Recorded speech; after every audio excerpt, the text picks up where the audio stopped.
On n'est pas en live. Est-ce qu'il y a autant de décalage que jusqu'à mars? Oui, il y a un petit décalage, effectivement. Le retour du temps. En pause.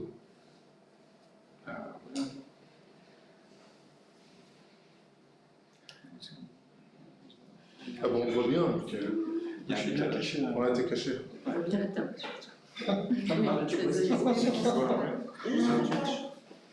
Ah oui, on peut pas projeter les Twitch. Pas la table.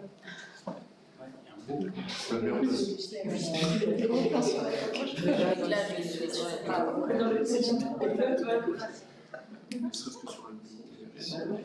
Mais là,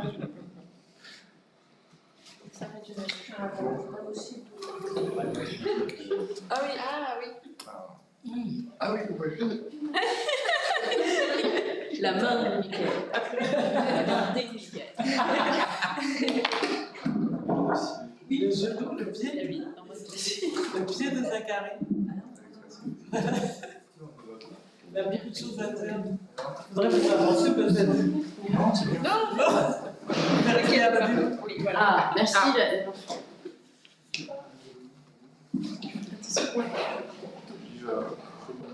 Désolé, mais Si t'en mets un sur le côté,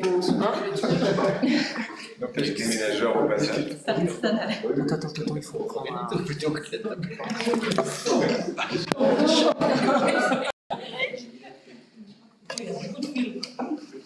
et le fait.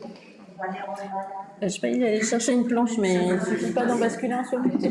Ah, non. Ah oui, ça serait dommage. Ah oui, carrément. Oui, encore. Attention. Ça va, personne n'a des mers. Il y a quelqu'un Voilà. C'est un peu mieux là. Ah oui, c'est mieux. Peut-être un bouquin et ce sera. Encore un? Un bouquin. Et le bouquin de Sylvie. Amène le bouquin de Sylvie. Le confiance là. Ouais. Voilà, 1 million de signes. Ah oui. Ah ouais, les deux, c'est. Ouais, voilà, amène les Sylvie.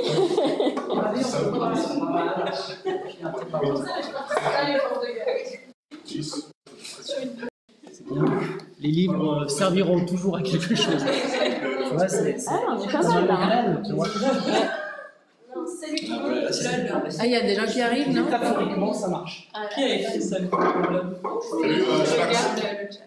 Smax. Salut Smax. Salut Marcel. Ah, yes! Smax, on a bossé sur ton texte. C'est qui a C'est lui qui a c'est nous. Ok. Ah, il était bien. Ouais. On a kiffé. Je sais que Saïd, c'est toi, Saïd.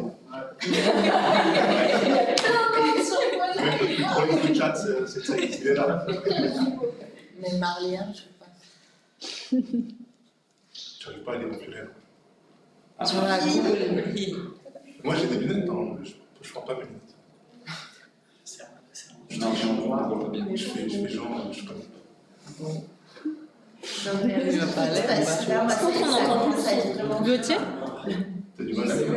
Hello. Ah, il y a des gens qui arrivent là. Sur Twitch. Mais normalement, mais bon, il y a des gens qui arrivent. Ah, cool. Hello, hello.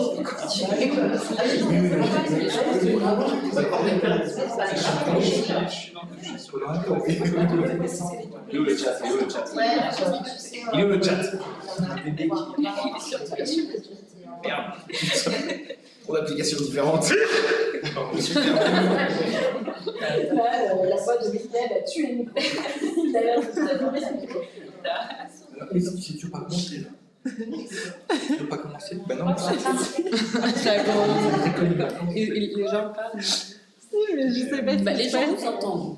Mais on fait plus. Ah oui, bah, en fait, ils écrivent à la place de parler. En fait, tu peux pas parler. D'accord, ok. Tu fais que écrire.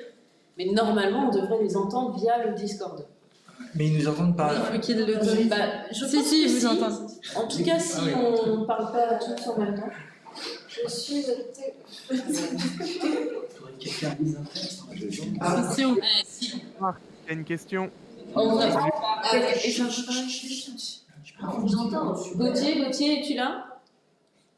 J'ai l'impression que ça fait. C'est quoi ton? C'est la fin. Je mets mes chaussures. fantômes dans l'espace. À votre avis, comme il a été Discord, oui, oui. Parce qu'il y a des morts dans l'espace. C'est le technofour et aussi bien pour ça. Si vous avez des questions. Combien de gens morts dans l'espace? Est-ce que vous voulez nous parler? Est-ce que vous allez bien?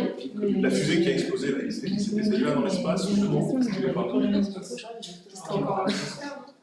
sais pas combien. Non, c'était pas Challenger. Qui commence à poser Ils étaient sur 8. C'est de suite. Ils sont morts au décollage. Oui, sur le décollage. C'était pas encore rentré dans Le premier homme mort dans l'espace, un soviétique, à Virban, une rue. On attend Gauthier. Mais on n'entend rien. Qui commence à poser des questions. Oui, oui. Qui commence à poser des questions. Non, mais il m'a dit que quelqu'un avait une question, mais du coup on ne l'entend pas ou je sais pas. Ah, il peut l'écrire. On n'a pas le son. Ah, ça y est, ouais. Oui. Alors, c'était juste à cause d'une possible cacophonie, si tout le monde parle en même temps. Donc, je me suis réservé un petit peu. Alors, la première question que j'aurais à vous poser, c'est par rapport donc, à un style de construction qui me paraît correspondre plutôt à ce genre d'exercice qui a à voir avec la prospective et construction, la hard sci-fi. Quelles sont vos connaissances de base pour construire une bonne prospective? Voilà, ça c'est la première. Ok. Il y en a qui sont fans de hard science là ou... Alors en fait, si je peux me permettre, je suis Christophe Fiat et ce matin, j'ai rencontré un scientifique avec qui je vais m'entretenir, qui s'appelle Antoine Strugaert. Je prononce bien son nom. Et d'entrée de jeu, il m'a parlé de la hard science-fiction. C'est bien ça dont vous voulez parler, ouais. Ouais. Et il m'a expliqué en fait ce que c'était. Je l'ignorais. Apparemment, l'idée c'est de partir d'un concept scientifique avancé et à partir de la connaissance de ce concept, eh bien, l'écrivain déroule tout un fil en connaissance de cause par rapport à un récit. C'est bien ça? Oui, c'est-à-dire c'est partir avec une base scientifique et ensuite, autour de cette base scientifique, construire une histoire, une narrative qui va mettre en valeur donc, cette narrative, mais avec un fondement très proche de la réalité. Ouais. Par exemple, Isaac Asimov, avec son cycle des robots, ça a amené à ce que, par exemple, ces 3 règles de la robotique soient considérées aujourd'hui dans le développement de l'intelligence artificielle, par exemple. C'est-à-dire que c'est tellement réaliste, si vous voulez, qu'on peut quelquefois avoir un effet de prévision sur des événements à moyen terme, disons. Alors, cet astrophysicien, parce qu'Antoine Stugaert est astrophysicien, il m'expliquait en fait que c'était des concepts assez avancés qui demandaient aussi à l'auteur une certaine connaissance du concept scientifique. Et après coup, je me suis dit en fait tout simplement que c'était ça le projet Amazonie spatiale aussi en partie. Ça veut dire qu'on était des auteurs qui étaient en lien aussi avec, donc à la fois avec vous par rapport à des échanges, mais aussi avec des experts spécialistes des sciences, astrophysiciens, planétologues et tout, et qu'en fait, s'il y avait une hard science-fiction, eh bien quelque part, ça faisait partie en tout cas pour l'instant de notre méthode de recherche, puisque les scientifiques, là où ils sont censés partager avec nous leur connaissance pour nous permettre d'avancer dans une fiction. Oui, moi c'est ce qui m'a plu tout de suite dans ce projet, parce que j'ai repris des études et je développe en ce moment une thèse de master qui verse précisément sur ce thème. Est-ce que la science-fiction pourrait représenter, disons, une nouvelle forme de sociologie prospective pour aujourd'hui? Donc ça, c'est mon thème que je travaille. Et moi, ça me fera très, très, très plaisir de collaborer avec vous tous. Vous avez vraiment de la chance, hein, les mecs. Et donc, je continuerai à vous accompagner et puis on continuera à échanger. Maintenant, sur Discord, j'avais mis 2 questions, mais c'est peut-être des questions un petit peu plus pointues et peut-être pour la communauté des scientifiques. Hein. Ça avait à voir avec le nuage de Oort, la ceinture de Kuiper. Et donc, c'était peut-être un petit peu trop scientifique, je pense. Ouais, malheureusement, les experts ne sont pas parmi nous, donc sur ces questions hyper précises, on ne pourra pas communiquer. Le secret professionnel nous l'oblige. Par contre, on a Sylvie Denis, c'est ça, hein? Oui. Qui est avec nous, qui est la traductrice de Greg Egan. Et donc là, en termes de hard science, t'es servi. Ouais, c'était quoi la question? Parce que là, j'ai rien entendu. Elle est un peu loin. Non, c'est la question sur les Non, mais il y a un problème de micro. Peut-être, c'est Jean-Marc qui, il demandait comment on allait, comment vous alliez travailler avec les experts en termes des paradigmes de la hard science fiction. Comment ça allait fonctionner? Est-ce que, et donc, voilà, toi, l'art science, on a inventé ce nom-là par rapport à la SF en elle-même, par rapport à la science-fiction. C'est-à-dire qu'il y a des gens, à partir d'un moment où un certain nombre de textes avaient été écrits, ils ont commencé à dire « Ah oui, mais ça, c'est pas assez précis, ça, c'est pas suffisamment poussé scientifiquement, là, il y a des erreurs. » C'est à partir de ce moment-là que des gens ont dit « Ah, on va faire mieux, on va aller plus loin. » Et donc, c'est pour ça que eux, on a trouvé comme façon de les désigner, ils font de la hard science, parce qu'ils sont plus scientifiques que les premiers auteurs de SF. Il ne faut pas oublier le fait que les premiers récits de science-fiction dans les pulps américains dans les années 30, 40 et 50, c'était de la littérature populaire. Les types, ils n'allaient pas vérifier dans quoi que ce soit, ils n'allaient pas interroger les gens pour écrire ce qu'ils avaient envie d'écrire. Mais ils ont fini par le faire parce que de toute façon, il y avait déjà une communauté et que dans cette communauté, les gens échangeaient par l'intermédiaire des courriers des lecteurs, des revues, tout simplement, et que les informations circulaient aussi bien que ce soit des lecteurs, des scientifiques, il y avait des scientifiques qui étaient des lecteurs, le nombre de gens dans la communauté scientifique de la NASA qui disent avoir lu la science-fiction quand ils étaient gamins, c'est incroyable. Et donc, de nos jours, ça existe toujours, parce qu'il y a toujours des auteurs qui sont dans cet esprit-là. Dans l'esprit, on écrit la science-fiction, donc on part de ce qui sont les connaisses de personnes qui vivent dans un monde qui est soumis aux lois de la physique et de la technique telles qu'on les connaît actuellement. En gros, normalement, on ne devrait pas aller plus vite que la lumière. Sauf si vous avez arrivé à me le faire croire et à inventer un truc qui aura quand même l'air vachement plausible. Et on pourra peut-être aller plus vite que la lumière. Mais en fait, non, on ne peut pas. Un scientifique, il vous dirait non, on ne peut pas. Et ça, même moi qui suis à la base des littéraires, même ça, je peux le comprendre. Parce qu'à la base, je suis littéraire. Et la raison pour laquelle j'aime des gens comme Greg Egan et comme Pasteur, c'est parce que je partage avec eux une certaine vision du monde. Et la vision du monde, c'est celle qui est donnée par la connaissance scientifique. Je ne crois pas aux fées, je ne crois pas au pouvoir magique. Pour moi, les pouvoirs magiques, c'est un truc qui existe, qui est fictionnel dans des textes de fiction. Mais dans la vraie vie, j'y crois pas. Parce que ça n'existe pas. On va avoir un débat, Et puis, peut-être, Jean-Marc, pour autre chose après, peut-être qu'on va passer au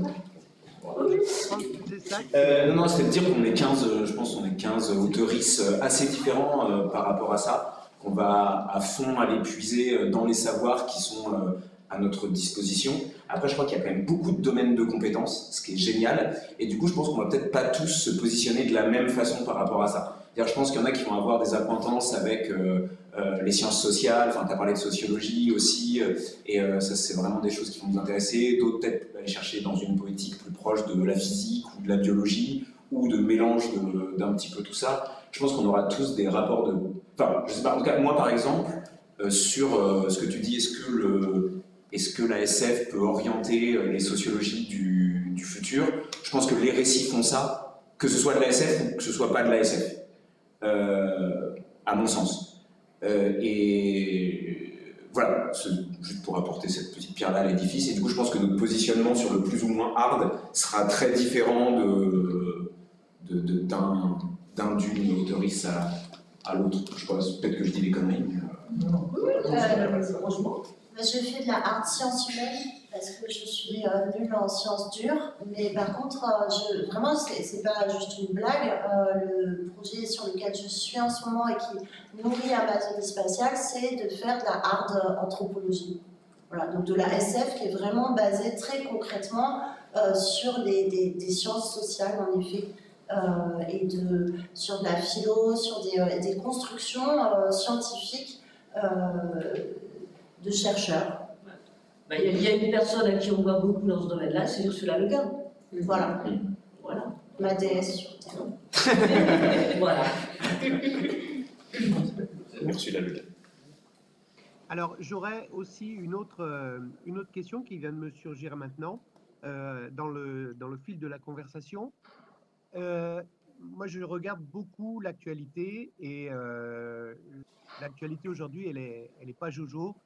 Et est-ce que cela est très dur pour vous d'envisager quelque chose qui soit plutôt positif, étant donné qu'on vit dans un moment négatif?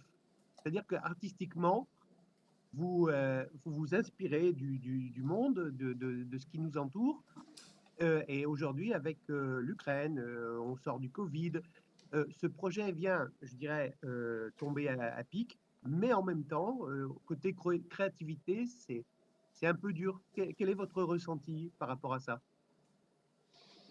Qui veut répondre? Là-dessus, alors moi typiquement, le terme d'actualité, ou en tout cas ce qu'en France on renvoie à l'actualité, me désintéresse complètement. J'écoute de loin ce qu'on va qualifier de politique, de petite guéguerre pendant que je fais ma vaisselle, au mieux. Mais je considère que l'actualité telle qu'on la considère aujourd'hui ne prend pas en compte justement les enjeux du futur. Et c'est pour ça que moi je m'intéresse à la prospective et je suis prospectiviste. Je trouve que non seulement psychologiquement ça permet de s'extirper en fait de la morosité, voire de la morbidité, de l'inertie du présent, mais aussi d'utiliser de véritables concepts pour, au lieu de simplement regarder le monde, et souvent avec une lunette qui peut être nationaliste, européenne, se concentrer aussi sur des choses pessimistes, ça permet justement de prendre du recul et d'essayer de trouver des solutions au présent qui peut nous apparaître mortifères si on reste enfermé dedans. Donc plutôt que de simplement dire bon bah là la situation climatique est désastreuse, c'est d'accord, on a constaté que la situation climatique était désastreuse. Maintenant, comment on construit, comment on fait de la prospective, comment on construit un futur souhaitable et comment on essaie vraiment de le réaliser. Après, je trouve que c'est très individuel, mais c'est vrai que moi, je peux pas passer des heures à me renseigner sur un sujet en particulier, être complètement déprimée, si ensuite je vais pas essayer à minima de conceptualiser comment trouver des solutions et comment être dans une approche solutionniste plutôt que de simplement être dans une observation qui, au mieux, est déprimante. Je continue et je... Aïla, peut-être, parce que me fait remarquer Sylvie. Jean-Marc, tu entends, ça va? Oui, impeccable. Ouais. Il y a beaucoup d'écho par contre. Ouais, et peut-être quand vous prenez la parole, présentez-vous pour que Jean-Marc ait une idée. Et puis gardons en tête qu'il s'agit de construire une collaboration entre vous les auteurs qui êtes dans la navette spatiale et ceux qui sont dans la base. Et effectivement, sur la socio-fiction, Jean-Marc, il y a peut-être des collaborations avec certains auteurs qui pourront se faire. Là, pardon. Je m'appelle Aïla Et du coup, en fait, juste avant que le live commence, on a eu cette discussion. Et parce qu'on ne peut pas ne pas avoir cette discussion. Parce que ici en Occident, c'est un vrai sujet. Et c'est quelque chose, c'est une température qui est partout autour de nous, que ce soit dans les infos ou autour de nous de manière. Voilà. Moi, ce que je disais de manière personnelle, c'est que j'ai eu très peur pendant le Covid et j'ai vu les ravages de la peur autour de moi, vraiment. Et que j'ai décidé que, vu que je suis encore jeune, je ne vais pas passer le reste de ma vie à avoir peur comme ça, surtout que ça m'a tétanisée, j'ai arrêté d'écrire, enfin, c'était pas du tout productif, quoi. Et moi, je veux écrire, c'est ça que j'ai envie de faire. Donc du coup, comment faire pour que la peur, ça soit pas... pour sortir de cette sidération-là, quoi, enfin, vraiment. Et c'est ce qu'on a envie de faire là. Et je rejoins du coup une des choses qu'on voulait vous proposer, c'est pas facile, c'est un postulat, on peut se dire ouais, n'ayons pas peur, bon, ça reste compliqué et on a envie de construire ensemble cet espace-là pour trouver des solutions, planter des graines. Et c'est pour ça que vous aussi, enfin, il y a comment est-ce qu'on peut inventer un partage d'informations, non pas juste les choses positives du monde, mais justement quels sont les possibles concrets qui nous donnent envie de nous lever le matin et d'avancer et d'écrire. Et ça, je pense qu'on peut inventer ensemble et qu'on est super friands tous de ce partage-là, quoi. Et c'est pour ça, je me présente du coup, moi c'est Maëlle, et une des autres propositions qu'on avait à vous faire, c'est que vous nous partagiez le positif quand il y a des bonnes nouvelles, des nouvelles positives. Ça rejoint un peu ce que Elven vient de poster dans le chat, en quelque sorte. C'est voilà, partager le positif avec nous pour voilà, justement lutter un peu contre la peur et poursuivre ce travail d'équipe un peu en quelque sorte.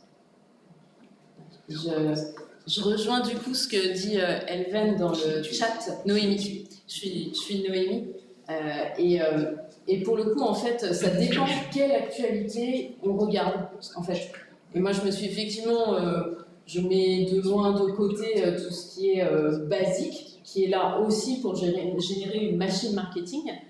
Et je vais aller nourrir d'autres types d'actualités sur les réseaux. Aujourd'hui, on a plein de choses pour nous inspirer, y compris de façon positive. Il y a même des sites web, je vous partagerai, qui sont spécialisés dans l'information positive, constructive. Il y a des milliards d'exemples de choses top qui se font. Et il y a aussi une façon de voir les choses positives. C'est-à-dire que quand on vous dit, je ne sais plus le chiffre exact, mais c'est un exemple, 85% des filles aujourd'hui dans le monde sont lettrées, on peut vous dire 15% des filles aujourd'hui dans le monde ne savent pas lire et écrire. C'est horrible. On peut vous dire 85% des filles dans le monde aujourd'hui sont lettrées et ont accès à l'éducation. Et en plus, il y a 10 ans, c'était 70%. En fait, chaque information, chaque chiffre a toujours plusieurs façons de voir.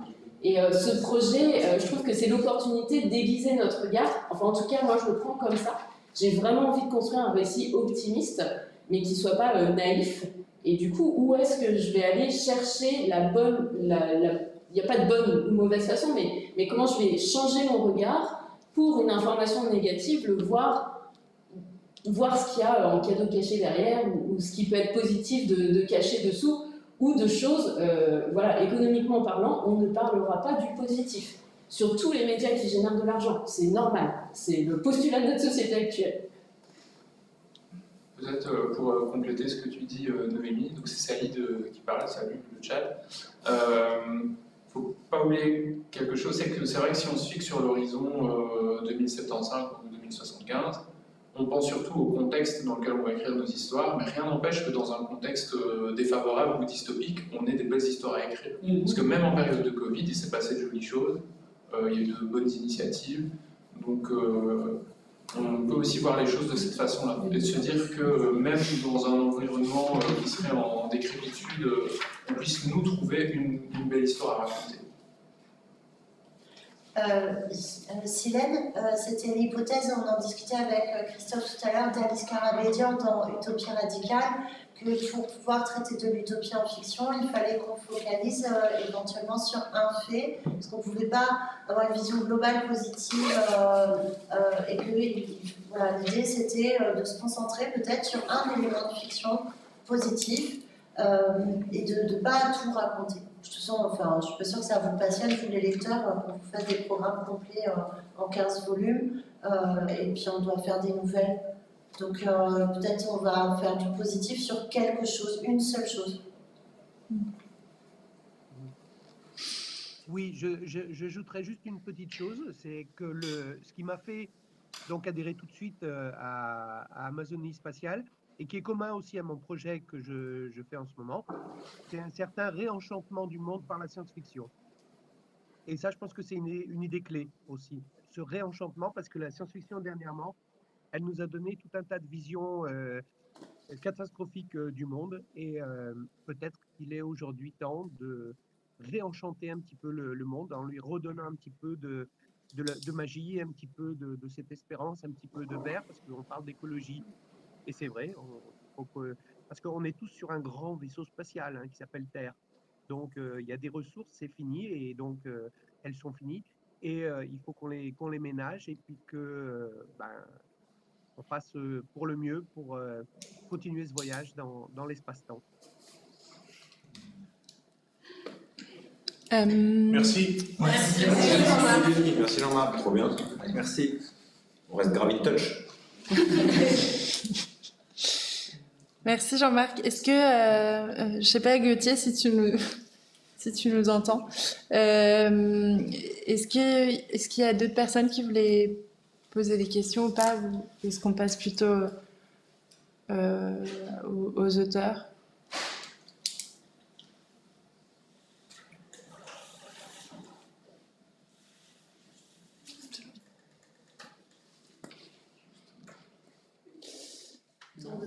Tour de table. Est-ce que vous voulez, est-ce que vous avez préparé des questions, des propositions à leur faire, ou est-ce que vous préférez passer chacun votre tour, ceux qui veulent, pour parler de votre projet, de vos envies?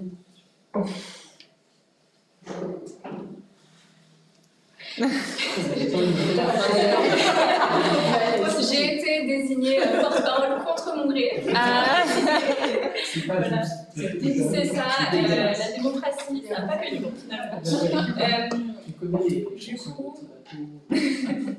Du coup, il y a les premières propositions qu'on nous a déjà faites. Donc le partage d'événements ou de nouvelles positives. Peu importe, en soi, il faut que ça garde quand même rapport avec les Amazonies spatiales, avec le projet en général. Mais voilà, partage au sein de la communauté de nouvelles positives. Après, on s'était demandé si ça intéresserait certains d'entre vous de mettre en place un système de bêta-lecture. C'est-à-dire qu'avant la publication même du texte, c'est demander aux membres de la communauté des avis sur ce qui a déjà été écrit, que ce soit au cours du processus d'écriture, à la fin du processus, que ça soit donner un avis sur le scénario, sur le style. Ça, je pense que ça sera propre aussi à chaque auteurice et aux membres de la communauté, en fonction du degré d'investissement que vous aurez envie de partager aussi. Voilà, c'est aussi savoir comment vous avez envie de vous impliquer dans la communauté, et on s'était dit pourquoi pas le faire en canal, je sais pas, par auteur, ou une présentation de chaque auteur dans la communauté Discord pour pouvoir, pour que vous puissiez nous connaître un petit peu mieux et que vous puissiez cibler un peu ceux qui vont écrire des textes qui vont plus vous attirer ou aborder des thèmes en particulier. Voilà. Merci Maëlle. Merci.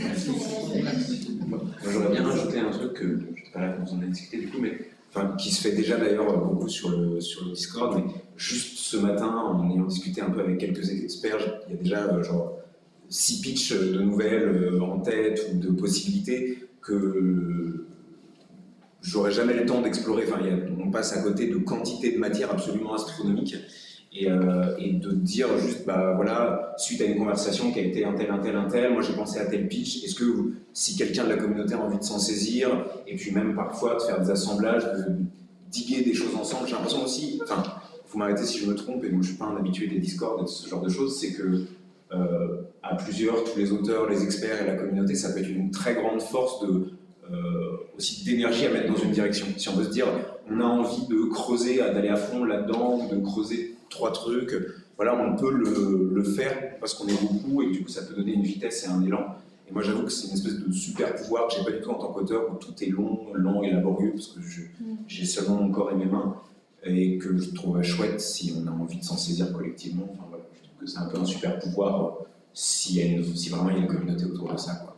C'est vrai qu'il y a un bel exemple, c'est le journal Lovecraft où il avait mis toutes les idées qu'il ne pouvait pas exploiter, c'est sur un open source, ou Pushkin qui a donné à Tolstoï l'argument des âmes mortes. Ça peut être super d'avoir un carnet d'idées comme ça, et ça peut faire des NFT aussi. Un NFT peut être une idée de récit, quoi. C'est une excellente idée et on va les avoir les 15 volumes. Ouais. Super. Enfin voilà, peut-être avoir un onglet, je ne sais pas comment ça peut s'appeler, pitch ou à ressaisir, où voilà, on peut envoyer des choses, des carnets d'idées. Ouais, voilà. Je sais pas, carnet idées en libre service. Idées en libre service. Je trouve que c'est rien de très différent que ce qui se fait déjà habituellement sur le Discord, mais voilà. Comme nous, on va voir passer beaucoup d'experts, je pense qu'il y a des petites choses qui peuvent être données, partagées. Et d'ailleurs, pour regarder pas mal le Discord, je suis encore un peu frustrée parce que j'ai pas eu le temps de lire tous les brouillons. Mais en fait, déjà, ce qui se fait entre les partages d'articles et surtout même les récits qui sont écrits, moi, ça m'a déjà donné plein d'idées et je me nourris vachement de toutes ces petites choses quotidiennes. C'est jamais des romans de 20 pages à lire, c'est jamais des trucs trop compliqués et c'est en ça que ça me va bien parce que je suis comme une abeille, je butine toutes les idées un peu, puis après ça mature et ça va infuser dans mes textes.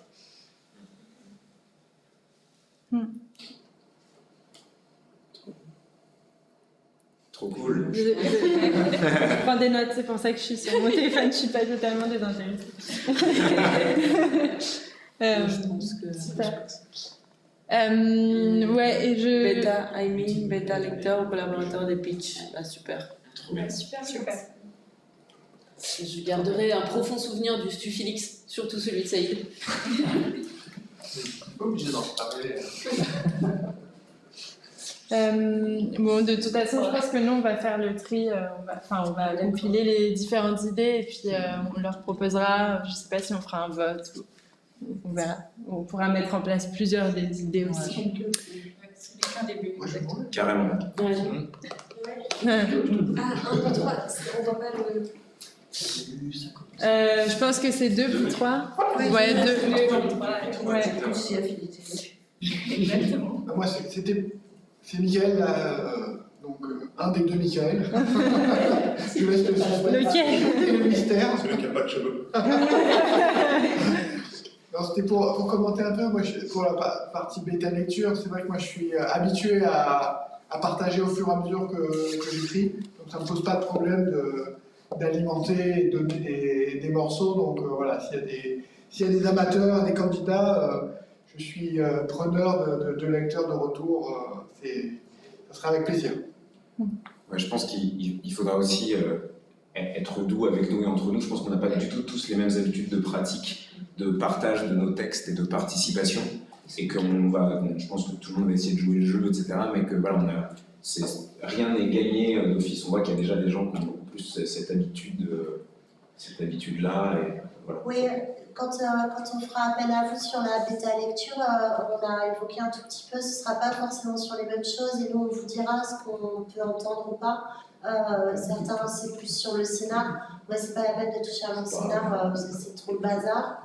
Par contre sur la forme ça me pose pas souci et d'autres sur le style ou la forme ça va être plus dur, donc on vous dira aussi un petit peu ce que c'est, ce qu'on peut. On a des expériences différentes. Moi, la bêta, ça fait 15 ans, je me suis formée comme ça ne me soucie pas. mais ça, on vous donne un pouvoir quand même réel, et du coup c'est très agréable de pouvoir le partager avec vous, mais on vous dira où sont nos limites aussi. C'est le consentement. C'est ça.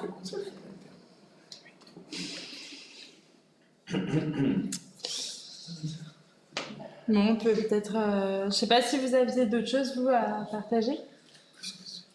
Des M&M's. Il en reste. Je ne sais pas si vous étiez audible, mais peut-être partager un tout petit peu notre journée, quoi. Faire croquer un peu de ce qu'on a entendu, un peu reçu aujourd'hui. Rendre compte. Ouais, voilà, c'est ça. Au rapport. Au rapport. On a des Amazonotes. Tu préfères faire croquer. Un channel.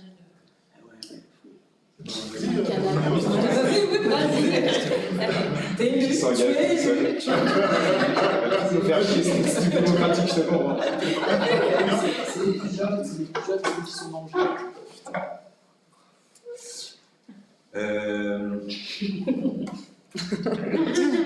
Sur l'ordi, c'est pas ici.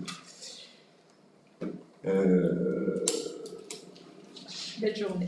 Ouais, non, trop belle journée. On a passé un temps sur nos pages arrachées où on a eu un petit peu des retours au cas par cas, du coup, des différents experts qui étaient là, experts et experteux, qui étaient là aujourd'hui. Justement, pour revenir un petit peu aux premières questions, sur un côté, est-ce qu'il y a une crédibilité, une probabilité scientifique par rapport à ce qu'on a écrit? Qu'est-ce qui rejoint des choses qui sont de l'ordre de l'existant? Qu'est-ce qui n'est pas le cas? Donc ça, c'était assez intéressant. Ça nous oblige, ça nous positionne nous, sur un certain nombre de choses, de savoir ce qu'on a envie de garder, qui est de l'ordre justement de faire des choix là-dedans aussi. En disant ça, j'ai envie de creuser cette ligne-là, j'ai envie d'aller dans la probabilité de l'existant, voilà. Après, je pourrais pas rendre compte du quart, du tiers, de la moitié, ne serait-ce que la première heure qui était d'une densité énorme. Qu'est-ce qui me vient en tête Si, la transformation des réacteurs, juste par bribes comme ça, mais je sais qu'Ariane a développé une bactérie qui permet de transformer ces réacteurs, la matière et son carburant solide en eau salée. Avec une bactérie, la bactérie dégrade le carburant solide des lanceurs d'Ariane et la transforme en eau salée. Voilà. C'est pas ce qu'on appelle bien. C'est possible. Ça, c'était une des. Il me semble que c'est ça. Ça, c'était une des petites choses comme ça. Je vais partager des pépites plutôt que partager l'ensemble. Autre petite chose aussi que j'ai eue, il y avait cette idée, un peu manière Gravity justement, c'est une image qui m'est restée dans la tête, s'il y a énormément et de plus en plus de satellites en orbite un petit peu partout sur la planète, et si ces satellites explosent, comme il y a eu un tir chinois là, il n'y a pas longtemps, ça balance des fragments un peu partout qui peuvent taper. Et du coup, j'ai eu cette image qui m'est venue, pas très joyeuse, je vous l'avoue, mais assez rigolote ou inspirante, je sais pas, d'une espèce de partie de billard à l'échelle atmosphérique où en tirant sur 2-3 satellites, d'un coup il y a une espèce d'effet de boule de billard qui tape un petit peu tout, et les conséquences étant plus de vols d'avion, arrêt d'internet, plus de GPS, plus d'échanges et de transactions financières, voilà. Donc cette espèce de partie de billard et ce coup à 1000 bandes, il y a une espèce de truc que je trouvais assez... voilà. Ça m'a fait rêver en tout cas. Tu as vécu par satellite, tu péris par satellite. Dans le satellite. Voilà, je vous partage des petites choses comme ça. Tragique. Je sais pas s'il y a d'autres pépites de la journée. On a parlé de Kourou et qu'il y a une volonté du coup de la station de devenir un peu plus verte au niveau des énergies, et que du coup il y avait ce projet de couper plein d'arbres pour mettre des panneaux photovoltaïques, et que du coup il y a une résistance du coup pourquoi détruire une forêt primaire. Donc voilà, donc qu'il y a une sorte de problème du coup dans la notion de ce que c'est l'écologie en soi, et que du coup, à cause de ça, ils sont en train de réfléchir, grâce à ça, ils sont en train de réfléchir à de l'hydrogène vert, au sens où il y a 3 hydrogènes, il y en a un qui est vert, et c'est celui-là qu'il faut. Et que du coup, qu'est-ce que en fait, le nom d'une population locale, qu'est-ce que ça peut développer et engendrer, et est-ce que finalement, il y a aussi un poids qui est possible de la part des populations, est-ce qu'on peut en fait avoir quand même une capacité, et j'arrive pas à finir ma phrase, voilà. C'est sur le vif. Ouais, c'est vrai. Tout à l'heure, nous, on a eu une discussion ce matin sur le fait que pour discuter avec les extraterrestres, il y a des expériences qui ont été faites. Des chercheurs se sont dit on pourrait discuter avec les animaux, donc pourquoi pas avec les dauphins, sauf que les dauphins ayant une vie sexuelle trépidante, l'expérience a pris fin. Voilà.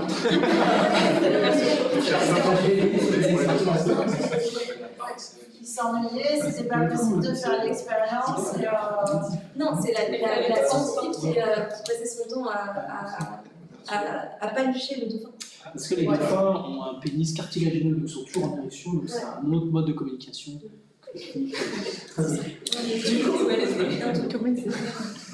C'est ça qu'on appelle l'art. C'est ça la art science. Non, mais après, dans les choses très sérieuses, moi j'ai appris quelque chose qui m'a épaté vraiment, c'est qu'il y a ce qu'on appelle l'horizon des événements, c'est la distance maximale à laquelle on peut voyager, et il y a aussi la notion de retour. Donc en fait, 3% des étoiles qu'on voit sont à l'intérieur de cet horizon des événements, il y en a encore moins pour le retour. Donc on peut imaginer plein de choses en regardant les étoiles, mais il n'y en a que très très peu avec lesquelles on peut imaginer, même dans un avenir un peu lointain, échanger.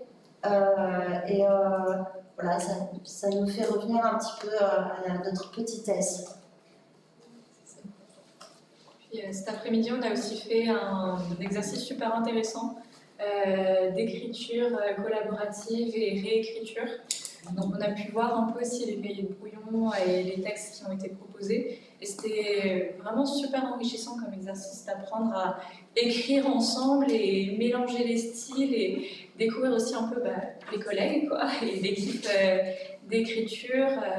Et ça permet de commencer à mieux connaître la communauté aussi. Donc ça c'était vraiment positif aussi, je trouve, comme exercice. C'est vraiment très intéressant. J'ai pris quelques notes pendant la présentation d'Isabelle Soubès-Verger de tout à l'heure, qui travaille au CNRS, et dont le CV mériterait d'être minté en NFT, je pense. En tout cas, en termes de modestie, il nous remet tous et toutes très bien à notre place. J'ai noté qu'elle avait dit qu'elle était de la génération Spoutnik, ce qui est amusant parce que Claudie Aigneret, elle, nous avait dit qu'elle était de la génération Apollo, avec beaucoup de fierté. Donc j'ai noté la différence entre les deux. Et peut-être qu'Isabelle Soubès-Verger a une vision un peu plus internationale de l'exploration spatiale. D'ailleurs, à propos de explorer plutôt que coloniser, elle nous a dit qu'on employait finalement les mots qui étaient à notre portée et qu'il fallait qu'on les choisisse prudemment. Elle nous a aussi dit qu'à son époque, l'espace était encore exotique. Alors au niveau de ce qui est exotique ou pas, peut-être ça va vous inspirer quelque chose. Et j'en avais noté une dernière, elle nous a dit que les États-Unis, vis-à-vis de la Chine, avaient besoin de se recréer un ennemi, donc vis-à-vis de l'imaginaire qui entoure même la conquête réelle de l'espace, peut-être aussi que ça va vous titiller et vous donner des idées. Oui, dans l'imaginaire, je rebondis sur ce que tu disais, parce qu'elle a souligné que finalement sur les missions spatiales, les missions lunaires, les soviétiques n'étaient pas allés sur la Lune, alors que les États-Unis et la Chine, oui, et on a dans l'image, c'est quelque chose qu'on oublie et qu'on ne perçoit pas bien dans la compétition, mais il y a Sputnik, etc., mais c'est vrai qu'ils ne sont pas posés sur la Lune.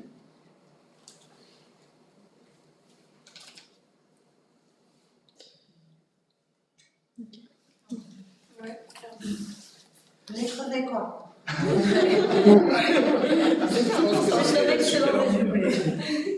Bonjour, j'ai une petite question.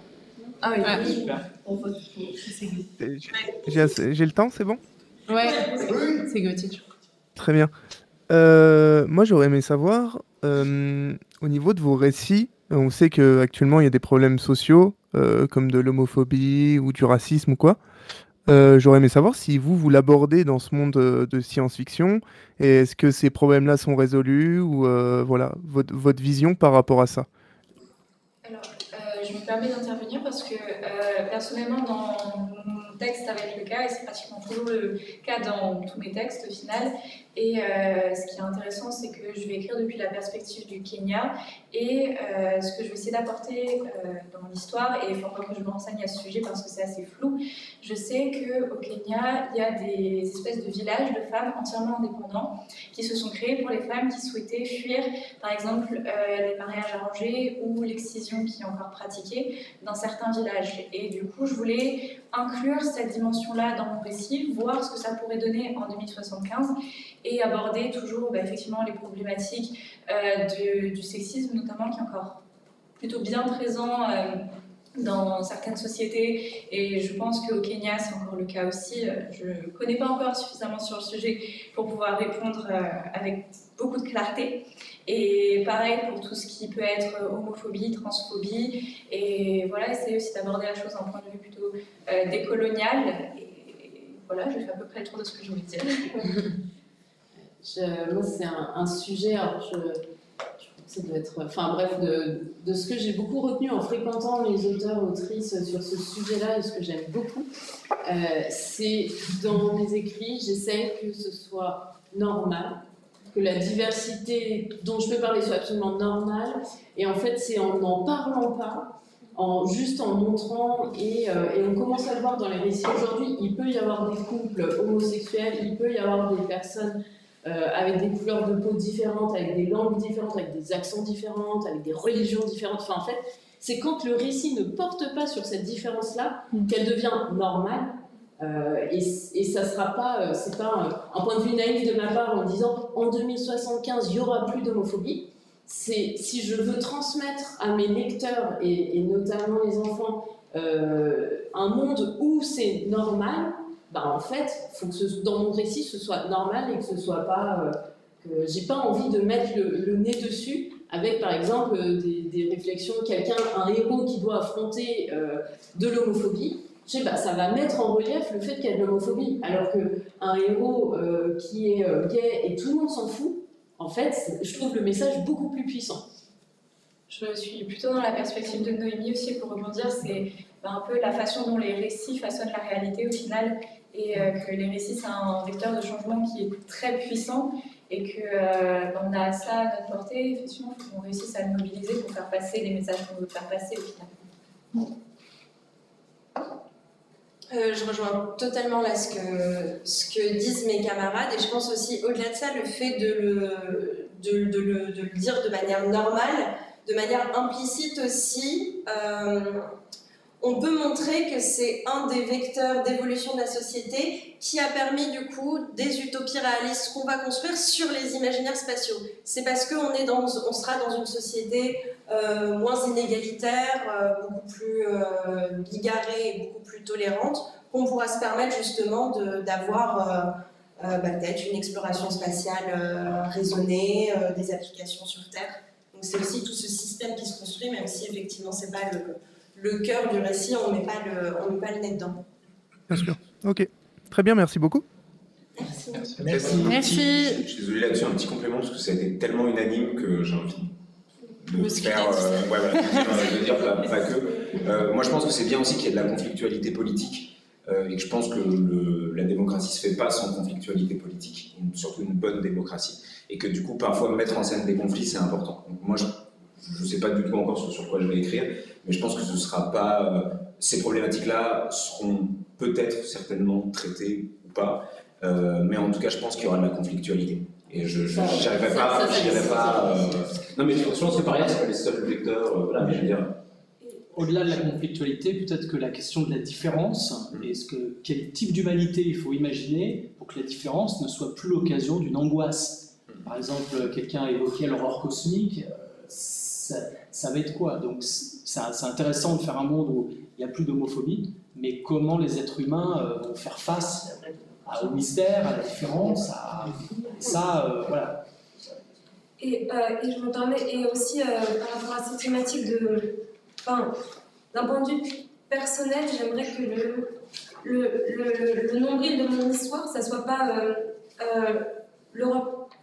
Et notre vision de voir ici. Parce que je pense que ces questions-là sont pertinentes partout et qu'il y a plein de réponses partout déjà aujourd'hui qui sont extrêmement différentes. Et que, en tout cas, personnellement, je défends totalement ça, le fait de regarder du point de vue d'autres nombrils, quoi. Et en tout cas, ça va aussi déterminer ma manière d'écrire. Et ça rejoint tout ça. Et de toute façon, je pense que l'homme aussi a une capacité d'innovation et il arrivera aussi à innover dans les problèmes qui se créera. Donc là, je trouve qu'on a mangé déjà plusieurs siècles de beaucoup, c'est ce qui est dit dans le chat, de phobie, racisme et autres. Mais on se trouvera encore des problèmes, j'ai pas de doute là-dessus.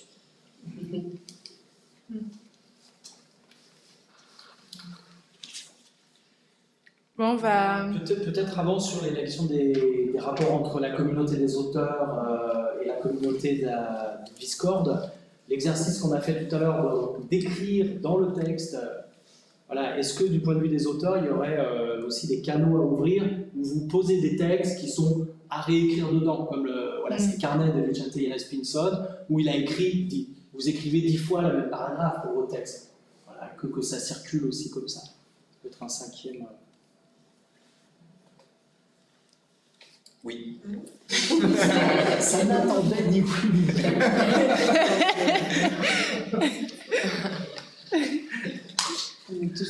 Bon, je crois qu'on va arrêter là. On va aller dîner. Gauthier, tu peux stopper? Merci. Merci Jean-Marc.